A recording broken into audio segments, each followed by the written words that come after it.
নমস্কার বন্ধুরা, আজকে আমি চলে এসেছি আমার শ্বশুর মশাই ছাই বানাইতে আছে। দাঁত মাজন যারে কয়, গ্রাম অঞ্চলে যা দিয়ে দাঁত মাজা হয় সচরাচর। তো ওই ছাই দেখানোর জন্য কিভাবে পুড়িয়ে রেডি করতে আছে ওইটাই আপনাকে দেখানোর জন্য চলে এসেছি। তো চলেন দেখাই যে ছাই কত সুন্দর ধোয়া উঠতে আছে, চারুপাশ পুড়িয়ে গেছে, ভিতর ডাহানো পরিষ্কার রয়েছে ঠিক মানুষের মতো। যাদের মনের মধ্যে ময়লা কালিতে ভরা এগমনও কিন্তু ওই রকমের আস্তে আস্তে একালে পুড়িয়ে সব কালাও উনিয়া। আবার কিছু কিছু মানুষ আছে যাদের কষ্টের জন্য অনেক সময় এরকম আস্তে আস্তে পড়তে পড়তে পড়তে পড়তে পরিষ্কার জায়গা সব কালা হয়ে যায়। তো ওই রকমেরই কিন্তু সুন্দর করে এই যে ছাই পড়তে আছে, দেখেন কত সুন্দর ধোয়া হইতে আছে। এই ছাই হচ্ছে আমার শ্বশুরমশাইয়ের একটা প্রয়োজনীয় জিনিস, যা না হইলেই তার চলে না।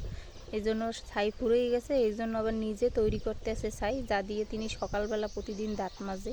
একদম কিন্তু পারফেক্ট হইতে আছে, আর কিছু সময় পরেই পুরো রেডি হয়ে যাইবে ছাই বানানো। তো এভাবে আপনারা কখনো কি ছাই বানাইছেন বাড়িতে গ্রামের মধ্যে থাইকা? এই ছাইগুলো কিন্তু প্রথমে গামলার মধ্যে সুন্দর করে এই কুড়াগুলো রাখা হয়, তুষকুড়া। এরপরে সুন্দর করে উঁচা করে এর মধ্যে কিন্তু একটু হালকা আগুন দেওয়া হয়। আগুন দেওয়ার পরে আস্তে আস্তে আস্তে আস্তে এইভাবে কিন্তু পুরো কালো হয়ে যায়। তো আমিও জানতাম না, এখন কিন্তু আমি শিখে গেছি আমার শ্বশুরের কাছ দিয়ে যে এরপরে যদি প্রয়োজন পড়ে তো আমি নিজেই তৈরি করে দিতে পারবো।